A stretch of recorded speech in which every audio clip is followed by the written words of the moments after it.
I'm so wonderful. If only there were just some way that I could really experience how wonderful I am. But it's awfully lonely being so wonderful and so dazzling and brilliant. Stick around, and I've got a story to tell you about the sun and how dazzlingly brilliant the sun is, and how the sun had a hard time finding someone who could be his partner and reflect back to him how great he actually was. And so, therefore, the drama of creation unfolded. You see, with Ashwini Nakshatra, the very first of the nakshatras, even though this is the third, is it the third? It's the fourth one in our series on the nakshatras. There is a sense of duality, of the cosmic spark splintering off from itself and then creating a level of duality. But how did this happen? Well, in astrology, we think of the sun as being related to the soul. At the same time, what's really interesting is we sometimes think of the sun as being related to pride as well, which is very unlike the pure being of the sun. So let's go into our story for today. So the sun married the daughter of the divine architect. And upon her marrying the sun, she felt guilty because it was hard for her to fulfill her wifely responsibilities. You can read between the lines with that one because, we want to kind of keep this safe for prime time, if you know what I mean. So she had a hard time fulfilling her wifely responsibilities as the story goes, right? That's how the story goes. Don't, it's an ancient mythological story. So, because of this, she decided that she was going to go away for a little bit and she was going to try to sort out what she should do about this particular set of circumstances. And so she did, but she didn't want to leave the son alone by himself because she didn't feel that that would be right. So she left one of her servants, whose name was Shadow, in charge of taking care of the sun. Now, the sun's so dazzlingly brilliant that, he can't really see so well. So, since he's so dazzlingly brilliant that he can't see so well, he mistook Shadow for his wife and he begot a child by her, right? And that child of the sun and Shadow is no other planet than Saturn. We'll come to that some other time. Okay. But the son recognized what he did and he felt guilty about it. So he went out seeking his real wife, and she disguised herself as a horse.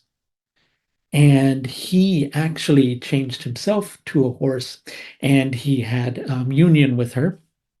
And they begot children that were called the Ashwin Kumars or the Ashwinis. Ashwinis means born of a female horse. So there you go. There's the horse energy. So the sun has an experience, creates a set of circumstances whereby he can experience himself through having relationship. And born of that union are two twins, right? And these two twins relate to the dualistic side of our nature. And since they're born of the divine union, they have this memory of what's actually right. So, with Ashwini energy and with Ashwini natives, there's this desire to want to do what's right as quickly as possible because they're the primal spark.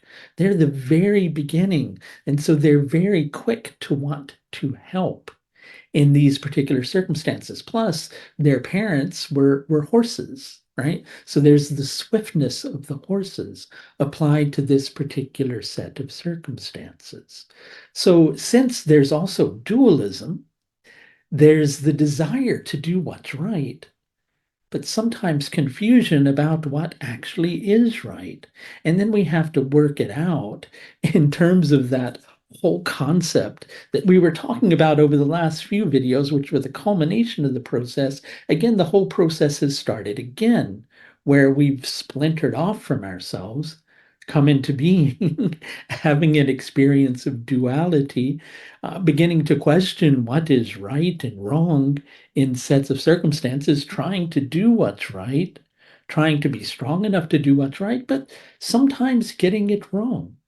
Ashwini natives are interesting. They crave community quite a lot because it's through the coming together of community that there's the remembrance of the union, of the collective, right? And that reflects into their lives through the desire for community and the desire to serve and the desire to help and the desire to really be quick to serve because the sun is the king who serves his kingdom. And the Ashwins are the children of the sun who drive the chariot of the sun across the sky. Their job is to pull the sun, just like our job is to carry our soul across our day-to-day existence. So if you have a planet in Ashwini Nakshatra, there may be a desire to help others rather quickly, especially if the moon is there.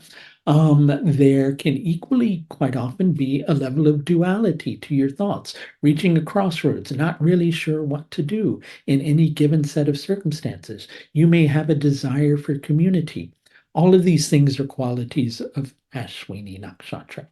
Hey, if you'd like to learn a little bit more about Vedic astrology, there should still be an opening on this course by the time you catch this. If you're watching this a little bit later in March, I'm starting a course on April 6th on the fundamentals of Vedic astrology.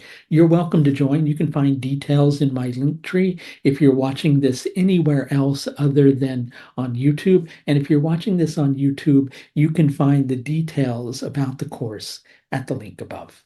Thanks a lot for watching, and I'll see you next time for the continuance of our cosmic journey. Bye now.